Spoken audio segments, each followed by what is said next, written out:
Bonjour à tous, bonjour à toutes, bienvenue sur cette nouvelle vidéo YouTube de notre chaîne H Stratégie, qui va être dédiée à l'expatriation, mais également à l'optimisation fiscale, mais surtout aux 5 mythes qui vont soit te coûter très cher ou qui vont soit t'empêcher de t'enrichir massivement. Nouveau format que nous tentons avec cette vidéo, n'hésite pas à me dire ce que tu en penses dans les commentaires par rapport au traditionnel PowerPoint, ce qui va permettre d'avoir une vision globale dès le départ et voir toute la structure de la vidéo avant que nous rentrons dans les sujets et permettre d'avoir une structure beaucoup plus claire. En guise d'introduction, on va s'intéresser d'abord à qui s'adresse cette vidéo. Cette vidéo, elle s'adresse aux personnes qui veulent optimiser fiscalement, qui veulent s'expatrier, mais qui ne veulent pas non plus laisser de côté la partie enrichissement, c'est-à-dire qu'ils veulent se servir de leur économie d'impôt comme un levier d'enrichissement. Réduire ses impôts tout en augmentant massivement son enrichissement, c'est le sujet de cette vidéo. Je vais également faire les rappels habituels pour les personnes qui ne sont pas encore abonnées. Pense à t'abonner, pense à lâcher un like pour le référencement de la chaîne. Et tu vas avoir le lien de notre Telegram privé qui est entièrement offert, où tu pourras notamment récupérer la version écrite de cette vidéo avec l'ensemble des liens. C'est en fait la structure que j'ai sous les yeux. Et le lien se trouve dans les commentaires mis en avant, mais également en haut à droite de la vidéo. En rejoignant la communauté, tu pourras échanger avec cette dernière, tu pourras poser tes questions et tu auras accès à du contenu exclusif qui est uniquement publié sur ces réseaux. Rentrons dans le vif du sujet dès maintenant et nous allons voir les fameux 5 mythes qui t'empêchent de t'enrichir et qui peuvent te coûter très très cher. Comme tu peux le voir, on va parler de la société offshore, on va parler du problème du laxisme de certains pays, passer de 20% à 0% de TVA en faisant uniquement cela, et pourquoi 98,3% des gens utilisent mal leur société LLC US et s'expatrier uniquement pour des raisons fiscales ne t'enrichit pas suffisamment rapidement. Commençons par le premier mythe, commençons par la société offshore et notamment on va parler d'un problème qui est lié aux sociétés offshore que personne ne connaît et que je vais essayer de détailler ici avec le premier point le plus important d'une société offshore, la notion de résidence fiscale d'une société. Il faut savoir qu'une société comme toi a une résidence fiscale et elle doit payer son impôt comme toi dans le pays où elle est résidente fiscale. Pour faire simple, si tu as une société offshore en Angleterre et que tu ne vis pas en Angleterre, il y a de très fortes chances que ta société ne soit pas résidente fiscale en Angleterre. Et comme pour une personne physique, une société va prouver sa résidence fiscale au travers d'un certificat de résidence fiscale. Et pour donner un ordre d'idée à quoi ça ressemble, tu vas avoir un document comme ça, par exemple, ça c'est pour une LLC américaine. Je certifie que la société ci-dessus est une société US et qu'elle est résidente aux États-Unis d'Amérique pour la taxation. Donc c'est un document comme un certificat de résidence fiscale, tu trouveras l'exemple. Pour faire, quelle est la résidence fiscale de ta société offshore si demain tu décides de créer une société offshore? La résidence fiscale de ta société, ça va pas être là où elle est pendant 183 jours puisqu'elle ne se déplace pas. Elle est généralement déterminée par la gestion des affaires et son lieu de management. Donc, comprends en réalité depuis où elle est gérée. Donc, une société anglaise qui est gérée depuis la France sera fiscalisée en France et pas en Angleterre car convention de non-double imposition. Et une société française gérée depuis l'Angleterre sera fiscalisée en Angleterre et pas en France.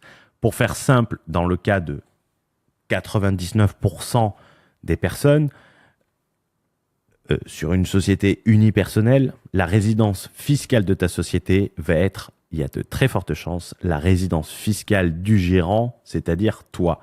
Cela peut devenir légèrement plus délicat quand il y a bien évidemment plusieurs associés. On ne va pas rentrer dans le détail ici, on ne va pas complexifier pour rien, car en réalité, c'est du cas par cas et tu peux avoir des pourcentages dans différents pays. Il existe des façons simples pour simplifier, mais qui sont encore au cas par cas. Donc, si c'est ton cas, n'hésite pas à rentrer en contact avec moi. Je me ferai un plaisir de te les expliquer. Et attention, tu vas devoir faire des démarches également, notamment pour pouvoir payer tes impôts dans le pays où tu es résident fiscal. Dans le cadre d'une LLC américaine, la question ne se pose pas puisqu'elle n'est pas taxée aux États-Unis et sa résidence fiscale est dans le pays là où elle est gérée, dans le pays du member qui la gère. Donc, même dans un pays à fiscalité territoriale, le fait d'avoir une LLC américaine, ne va pas te permettre d'avoir un revenu étranger parce que cette société LLC, elle est techniquement résidente fiscale là où tu es. Et le problème sur Internet, c'est que y a les vendeurs de sociétés offshore, ils oublient largement cette notion en sachant que ce n'est pas de leur responsabilité puisque c'est la responsabilité, elle revient à toi, c'est toi qui fais tes déclarations fiscales et c'est toi qui ne remplis pas les bonnes déclarations. C'est pas le mec qui te vend la société. Mais sur Internet, il y a beaucoup de cas et vraiment la vidéo que je préfère, on te vend de la fraude fiscale et on te fait payer en plus pour ça. Tu trouveras sur la chaîne pas mal de contenu, j'appelle ça les stratégiscopies. Alors la stratégiscopie, c'est quoi? C'est l'analyse factuelle d'une vidéo en expliquant, en prenant le discours de la personne et en expliquant toutes les choses qui ne vont pas, en prenant des décisions de justice, en prenant des articles, en expliquant de A à Z, comme le fisc le ferait si c'était toi qui le mettais en place et que tu te faisais toper. Donc, n'hésite pas à regarder les vidéos qui sont recommandées. Je te mettrai le lien en haut à droite. Et tu as plein d'exemples dans la stratégiscopie. Et la plus importante, c'est 22% en France. Cependant, tu peux avoir intérêt d'avoir une société offshore, et j'avais fait une vidéo sur la société offshore numéro 1, mais il faut comprendre que cette société offshore, elle ne va pas te permettre d'économiser de l'impôt au travers, ou à part si tu le fais au travers de la fraude, ou que tu te sers du laxisme de certains États, on en reparlera et on y reviendra dessus un peu plus loin. Cependant, tu peux avoir tout intérêt de créer une société offshore qui n'est pas illégale, elle devient illégale comme un compte offshore si tu ne le déclares pas, ou pour avoir un avantage fiscal indu, elle peut te donner accès à des avantages concurrentiels, à des traitements fiscaux particuliers, notamment de larges réseaux conventionnels, d'avoir une société avec une plus belle adresse. C'est quand même plus sympa d'avoir une adresse, par exemple, à Paris, même si je ne parle pas de la société parisienne, que l'avoir au Burkina Faso. Ça va être également mieux pour les investisseurs. Si tu vas attirer des investisseurs, ça va les rassurer beaucoup plus. Ça va être plus facile, par exemple, d'être dans des pays anglophones où tes statuts ou le fonctionnement, il est anglais, habitué des investisseurs. Donc, une société offshore, tu peux t'en servir en sachant qu'une société offshore est une société qui est établie en dehors de ton pays de résidence pour des raisons totalement légales et avoir un avantage, mais ce dernier sera rarement fiscal.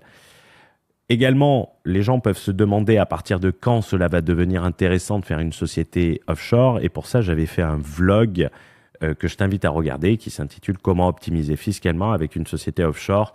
On prend en compte le coût de la substance nécessaire pour qu'elle soit résidente fiscale sur place et on le compare à l'économie d'impôt.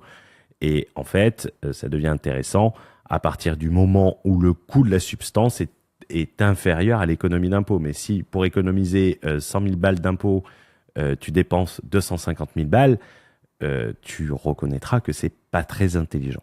Donc n'hésite pas à la regarder, tu auras le lien. Donc ça c'est le premier mythe, c'est de croire qu'avec une société offshore, c'est le premier pas pour optimiser de l'impôt. J'ai parlé du problème de laxisme dans certains pays, notamment dans l'élaboration de ta stratégie.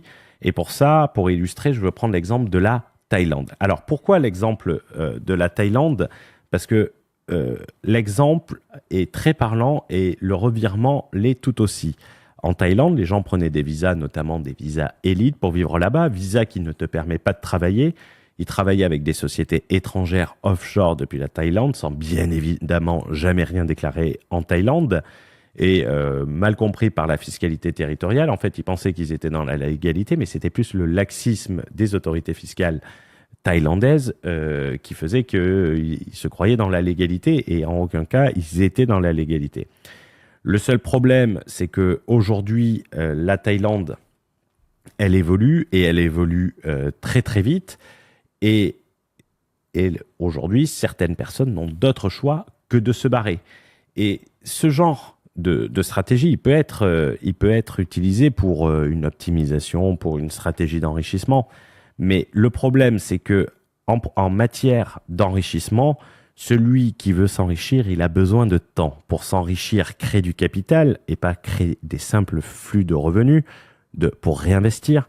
tu vas avoir besoin de temps, tu vas avoir besoin d'historique, tu vas avoir besoin de présence sur place.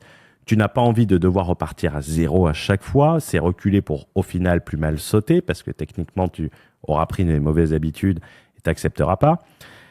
Car au bout d'un moment, et ça sera partout dans le monde, on va te demander des déclarations d'impôts, des preuves d'origine de fonds. Et cela de plus en plus, y compris chez les fintechs.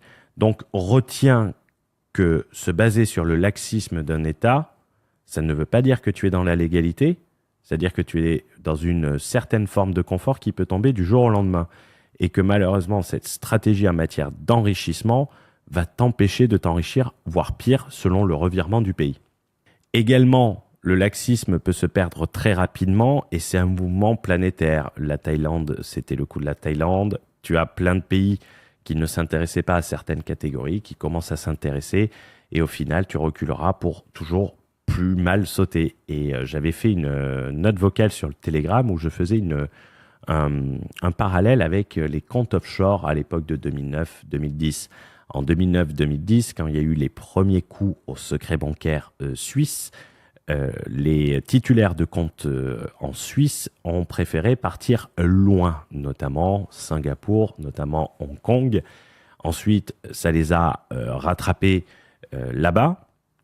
Et donc, ils ont décidé d'aller dans un autre pays, d'aller au Panama, jusqu'à se faire choper par les Panama Papers. Donc, ils dépensaient de l'argent, ils reculaient toujours pour plus mal sauter, puisque chaque opération coûtait cher. Pense que le laxisme peut se perdre très rapidement et que c'est un mouvement planétaire. Et je vais reprendre une phrase et l'adapter à cela, c'est que baser sa stratégie sur cela, c'est reproduire les mêmes erreurs en pensant que le résultat sera différent.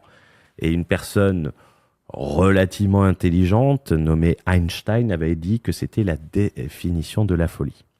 Donc, pense à ça, ne base pas ta stratégie sur une certaine forme de laxisme. Le troisième point va concerner la TVA. Passer de 20% à 0% de TVA en faisant uniquement cela. Alors, ça paraît très aguicheur. La TVA, c'est un impôt européen, taxe sur la valeur ajoutée, invention française largement exportée partout dans le monde, puisqu'elle est présente, peut-être sous d'autres noms, à l'étranger. Par exemple, aux États-Unis, on appelle ça la sales tax. Au Canada, il me semble que ça s'appelle la GST, mais on la retrouve souvent sous le nom de VAT. Quand tu t'expatries et que tu crées une société offshore hors Union européenne, la TVA ne devient pas facultative. Si tu le fais, c'est que tout simplement, tu la fraudes purement et simplement. Et pourquoi je précise ça ? C'est parce que j'ai encore eu le cas ce matin d'une personne qui me demandait « Ah ouais, mais en faisant comme ça, en plus, je vais économiser la TVA. » On fait « Ouais, tu vas pas l'économiser longtemps. » En réalité, la TVA, c'est pas la localisation de ta société qui compte, c'est le consommateur, où est-ce qu'il est situé. Et toi, en tant qu'entrepreneur, en tant qu'entreprise qui vend à cette clientèle, ton rôle n'est que de la collecter. C'est pour ça que j'ai dit, c'est ton client qui la paye et c'est toi qui la collecte. Ne pas le faire, c'est de la fraude pure et simple. Donc en réalité, c'est pas, comme je l'ai dit, la localisation de ta société qui détermine la TVA, ça va être ton client. Si tu es en France avec une société française et que tu auras des clients hors Union européenne, tu n'auras pas de TVA européenne. Ça ne veut pas dire que tu n'auras pas de TVA locale. Par exemple, si tu vends des produits digitaux à Dubaï, tu as une TVA à Dubaï de 5%. Si tu es ce coup-ci à Dubaï et que tu vends à une clientèle en Union européenne, tu ne devras pas la TVA à Dubaï, tu devras la TVA européenne. C'est ton client qui paye la TVA et toi qui la collectes. Donc, peu importe où est ta société. Dans les années passées, soyons honnêtes, il était quasiment impossible d'identifier les sociétés étrangères vendant en Europe puisqu'elles n'avaient aucune installation, puisqu'elles étaient méconnues. Jusqu'à récemment, car depuis le début de l'année, il y a un système automatique qui a été mis en place par rapport à ça au niveau des processeurs de paiement, au niveau des banques, parce que ça ne concerne pas que les processeurs de paiement. Et la première communication, elle a été effectuée le 30 avril 2024. Et ça s'appelle le CESOP. Il est actif depuis le 1er janvier 2024 et ta société est déjà dans le listing si tu as fait des ventes en Europe. Le tout, c'est savoir si tu as une croix rouge à côté ou une croix verte. Le CESOP, en français, grosso modo, on pourrait le traduire par système électronique d'information de paiement. Il va regrouper L'ensemble des informations de paiement au travers des processeurs de paiement, au travers des sociétés, des fintech, pour faire simple, c'est-à-dire que Stripe et PayPal, quand tu vas vendre à un client européen, il va collecter l'information, il va la mettre dans un fichier et il va l'envoyer à la fin du trimestre. Prenons un exemple pour te l'illustrer. C'est excessivement simple. Tu as une société américaine LLC appelée Gitanpreneur Holding Coaching LLC. Imagine que tu as vendu 40 coachings par mois pour devenir riche à 1 000 € pièce à une clientèle européenne. Et pour la simplicité, on va dire que l'ensemble de la clientèle, elle est en France. Tu as considéré que la TVA, elle était facultative puisque tu as une LLC aux États-Unis et après tout, plein de personnes te l'ont dit autour de toi et tu l'as vu sur plein de Discord. Donc, tu as fait en 3 mois, tu as fait 40 ventes par mois x 3, ça fait 120, fois 1 000 €, ça fait 120 000 €.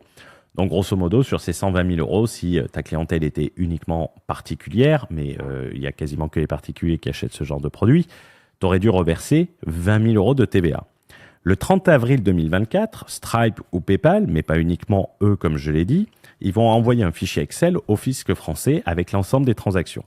Dans ce fichier, il va avoir une ligne, je simplifie volontairement, tu vas avoir Gitanpreneur Holding Coaching LLC à facturer 120 000 €.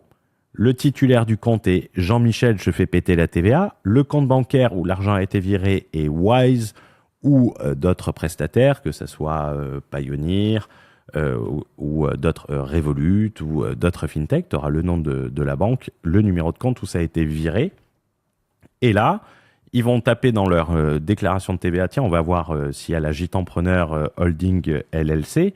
Ils vont voir qu'il n'y a aucune déclaration et aucun numéro de TVA enregistré pour cette société. Donc, cette société fraude la TVA en vendant clairement. Et là, soyons clairs, ils peuvent faire ce qu'ils veulent. Demander tout l'historique au PSP et voir si tu ne dois pas plus, de dire « Salut Stripe, est-ce que je peux faire une… » Salut Stripe, est-ce que tu peux m'envoyer tout l'historique de ce client, la localisation de ses clients?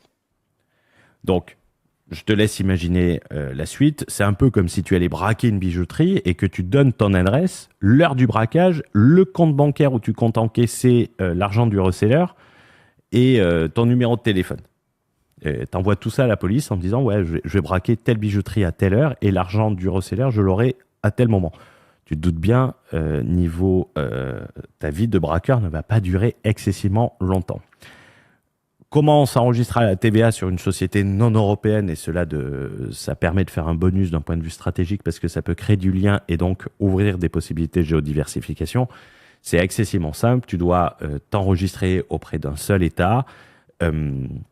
Tu dois demander un numéro de TVA qui sera sous le format UE, notamment si vous êtes en Europe, vous voyez par exemple Wix, facture comme ça. Vous avez également ChatGPT, des sociétés comme ça qui facturent avec un numéro UE. Et vous trouverez également dans la description un lien où on peut vous mettre en relation avec une personne qui s'occupe de tout, avec tous les outils qui s'occuperont d'enregistrer ta société. Donc c'est excessivement simple, mais vaut mieux prévenir que guérir. Et si tu l'as pas fait et que tu as fait des ventes, attention à toi, il faudra pas venir pleurer ensuite. Le quatrième mythe, toujours sur une société offshore, mais là on va s'intéresser à la LLC US. Pourquoi 98,3%, c'est moi qui ai inventé le chiffre, utilisent mal la société LLC US? Pourquoi je dis que j'invente le chiffre? Parce que en réalité, je pense que c'est plus 99,9%. Pourquoi? Parce que la LLC, elle a été présentée comme une solution miraculeuse qui permet d'avoir une solution idéale pour pas cher et qui a été largement promue d'un marketeur Internet à un autre.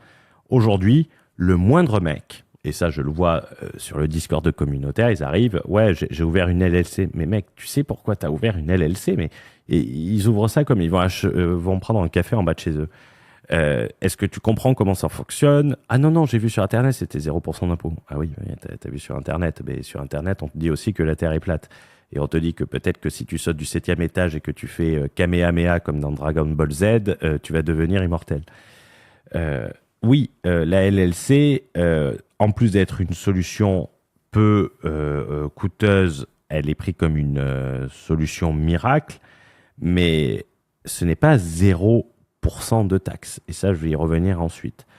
La prolifération des LLC vient du fait qu'il est très facile aujourd'hui d'ouvrir des comptes, notamment au travers des fintech. Je vais citer quelques-unes, mais vous pourrez m'en mettre d'autres dans les commentaires. Il y en a une que j'ai oublié comment elle s'appelait. Tu as Wise, tu as Mercury, tu as 2-3 autres solutions qui sont largement utilisées, mais qui ne nécessitent pas de déplacement, qui ne demandent pas de papier. Mais de plus en plus de banques, notamment les banques dépositaires de ces fintech, il faut savoir que par exemple Mercury, Wise et Revolut, ils passent par la même banque. J'ai oublié son nom, mais je pourrais le mettre en commentaire. Tu as sans doute reçu, si tu as une LLC, un compte chez Mercury, tu as dû sans doute recevoir une demande que tu mettes ton adresse à jour avant septembre 2024. Pourquoi? Parce que tout simplement, ces banques ont ouvert beaucoup de comptes à des résidents non américains sans aucun lien aux États-Unis. Et il est fort probable que la fermeture des comptes va s'opérer de plus en plus rapidement, ou peut-être par batch, où ça arrivait régulièrement précédemment sur TransferWise. Mais par exemple, TransferWise, je pense qu'ils ont arrêté d'avoir une carte Visa sur les LLC au zéro d'impôt qui est factice. Les LLC ne sont pas soumises à 0%, mais elles ne sont pas soumises à l'impôt sur les sociétés. C'est des sociétés transparentes, elles sont soumises à l'impôt sur le revenu, sur l'ensemble du résultat, y compris non distribué. C'est-à-dire que si demain tu fais 250 000 euros et tu dis moi j'ai rien, wallah, j'ai rien pris, ben, tu es taxé à l'IR sur 250 000 euros, même si tu as laissé ton argent sur le compte. Donc c'est important de le préciser. Et c'est important également d'expliquer comment on peut se servir d'une LLC américaine. Je considère qu'une LLC américaine va être un excellent outil si notamment tu sers une clientèle nord-américaine ou même tout simplement américaine. Par exemple, tu souhaites développer ton business aux USA ou développer ton SaaS aux USA, il est plus qu'intéressant d'ouvrir une LLC américaine pour servir cette clientèle, pour être au contact de ta clientèle, même si tu n'es pas résident américain et que c'est une société offshore. Mais par contre, pour cela, il va falloir que tu, en tant que non-résident, que tu ne fasses pas appel à des services pour résidents américains. Je pense notamment à Inkfile, qui a changé de nom, Bizme maintenant, je ne sais pas comment ça s'appelle, mais avec des intermédiaires que tu peux avoir au téléphone, des intermédiaires physiques, qui certes vont te coûter plus cher, dans des juridictions, vous savez, il y a 3 États, Nouveau-Mexique, Delaware ou Wyoming. Nous, on recommande 2 qui sont au Wyoming et au Delaware. Ne fais pas comme les autres parce que ça coûte 80 balles. C'est bien pour les Américains. Si demain un Américain qui veut ouvrir une société en France passe par Legal Start, ça risque d'être un peu compliqué. Tu veux quelqu'un au téléphone, tu veux quelqu'un qui te sorte des documents. Tu veux un mec qui comprenne que tu es non-résident et qui est spécialisé sur les non-résidents. Donc, pense à ça. Également, tenir une comptabilité, même sommaire, aux US, va permettre d'obtenir certains avantages. La comptabilité est facultative sur les LLC américaines. Et donc, quand c'est facultatif, le mec se dit « Ah, yallah, pas de comptabilité ». C'est pour les sociétés non résidentes, on tient à le préciser. On t'évite de tenir une comptabilité aux normes américaines, en plus de la comptabilité locale. Vu que ta société, elle est résidente fiscale du pays où tu la gères, on retourne au point 1 et que tu la gères pas aux États-Unis, on va pas te demander de tenir une comptabilité américaine. Mais par exemple, si tu crées une limited en Angleterre et que cette société, elle est gérée par exemple depuis l'Espagne, tu vas devoir tenir une comptabilité aux normes espagnoles et une comptabilité en Angleterre qui reprendra la comptabilité espagnole. C'est un peu complexe, mais ça se passe en comptabilité analytique. Donc, tu auras à tenir 2 comptabilités. Mais en réalité, même si elle est facultative, tiens une comptabilité américaine parce que cela facilitera si demain tu as besoin de lever de l'argent. Si tu vas à une banque, que tu vas demander un crédit ou une carte de crédit aux États-Unis, avec des gros plafonds ou que tu vas aller chercher des investisseurs, si les mecs ils disent ta boîte elle gagne combien, attends je vais te chercher mon relevé Stripe, ça fait un peu tâche. Donc tiens une comptabilité, le rôle de l'entrepreneur c'est savoir combien il gagne, c'est pas de faire des trucs sur Excel, et c'est important de de l'avoir en tête et de se comporter comme un entrepreneur. Et également, tu veux te structurer en double étage à cause de cela. Pourquoi? Parce qu'il y a très peu d'endroits où le simple étage, c'est-à-dire une détention directe, est plus intéressant. Les Américains appellent ça la Naked LLC. Tous les professionnels américains qui vont aider des non-résidents vont te dire jamais de faire une Naked LLC, peu importe où tu vas dans le monde. Même à Dubaï, c'est mieux de faire du double étage. D'où l'intérêt de passer par des vrais intermédiaires. Ces vrais intermédiaires vont avoir l'habitude de le structurer en double étage. Le tout, c'est de trouver le bon qui a l'habitude de le faire. Et en plus, au travers de ça, ça sera facilité pour ouvrir des comptes, même à distance. Par exemple, j'ai le cas d'un membre de la communauté qui a ouvert un compte dans une banque américaine, le tout à distance. Mais quand la banque lui a demandé les documents, tous les documents étaient ultra carrés. Donc, pense à ça également, passe par des vrais intermédiaires si tu veux te servir d'une LLC et que cette LLC a une utilité pour toi. 5e et dernier point, j'aimerais rebondir sur s'expatrier uniquement pour des raisons fiscales ne t'enrichit pas suffisamment rapidement. Et j'aimerais rebondir sur le post de Tougan que je remercie, qu'il a publié très récemment, qui est le 17 juillet. Petite pensée comme ça, je vis dans des paradis fiscaux depuis pas mal d'années. J'ai donc bénéficié d'une imposition proche de zéro, ce que tout le monde a envie. J'ai pu réinvestir mes gains dans mon business et dans la crypto, ce que tout le monde a envie, notamment dans le creux de 2018 à 2019, puis un peu en 2022-2023, le tout sans friction. C'est cool, mais, parce qu'il y a toujours un mais, si j'avais été dans un pays plus classique, comprenant avec des institutions fonctionnelles, des banques, une profondeur de marché financier, j'aurais pu me structurer en holding, prendre du levier et assez sereinement, avec le chiffre d'affaires fait toutes ces années, aller chercher quelques dizaines de millions de prêts bancaires pour de l'IMO, le tout avec une fisca raisonnable. Ça fait un peu réfléchir, mais le problème, c'est que ça fait toujours réfléchir a posteriori, alors qu'il faut réfléchir a priori. H m'a fait réfléchir dessus. Pas de promo, pas d'affi, je mentionne juste. Et Tougan, je te remercie. La voie de l'expansion sont deux voies parallèles qui ne se rejoignent pas. Et ça, c'est pareil. C'est une citation de Cédric que je tiens à saluer, qui est membre de ma communauté également. Réduire ses impôts, c'est cool, mais ce n'est pas une condition suffisante pour garantir son enrichissement et son enrichissement massif. Et j'aime beaucoup cette phrase que j'ai repris du Telegram communautaire. Et en fait, on pourrait y faire par association la technique du frugalisme pour s'enrichir.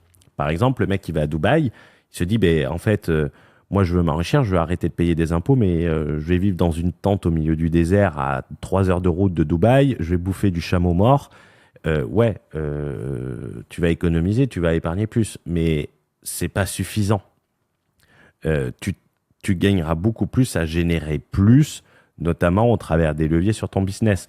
Donc, si tu considères une expatriation uniquement pour la fiscalité et réduire cette dernière, oui, mais pense également à la possibilité que tu as de te projeter ensuite.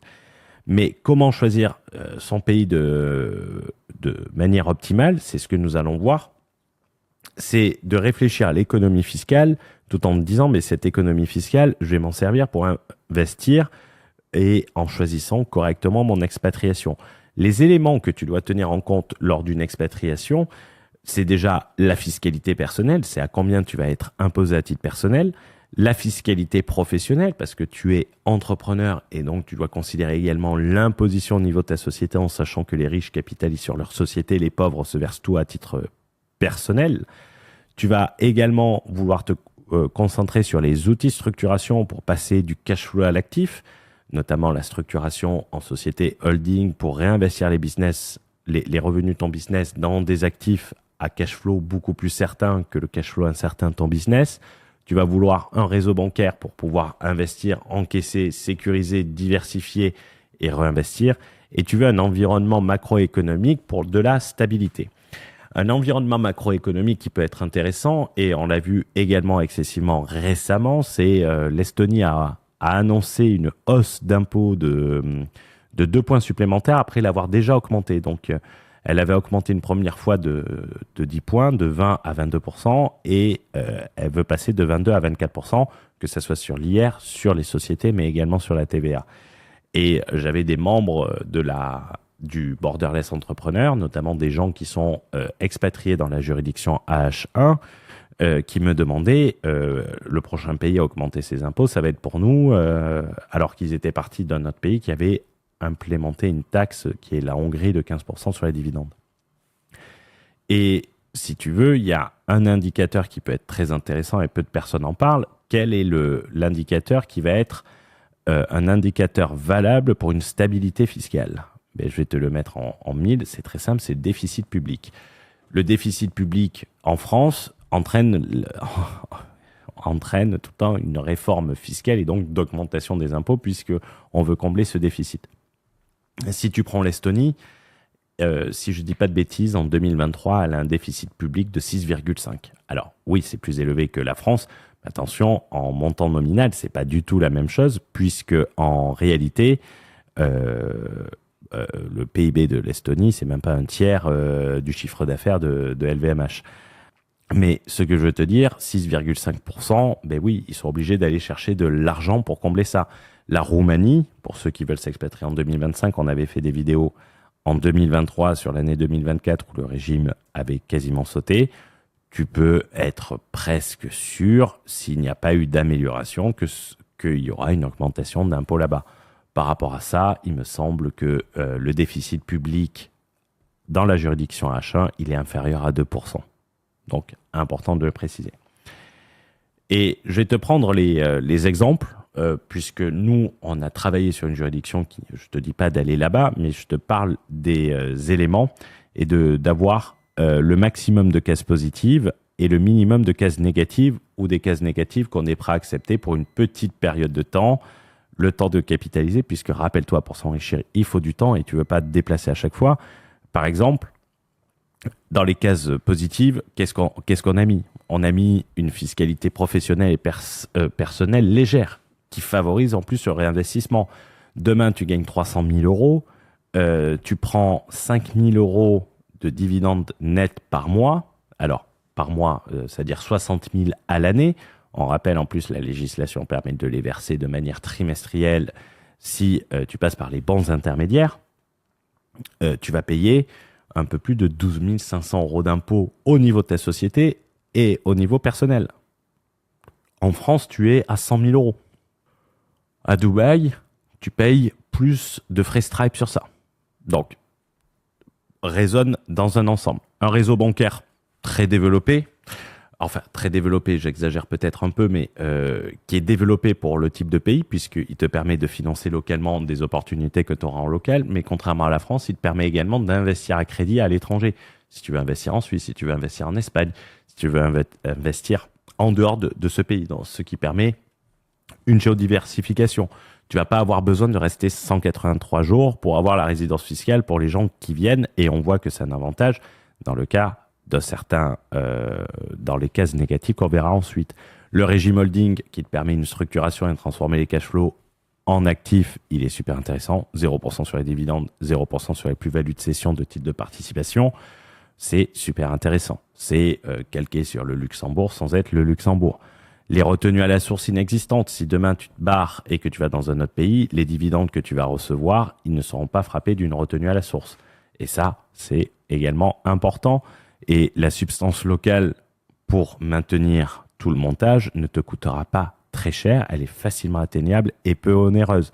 Tu as un aéroport international qui va te permettre d'aller partout en Europe sans escale et atteindre les principaux hubs européens et non européens avec un vol direct, que ce soit Istanbul, Dubaï, Amsterdam, Londres, Heathrow, Paris, Charles de Gaulle, Lisbonne.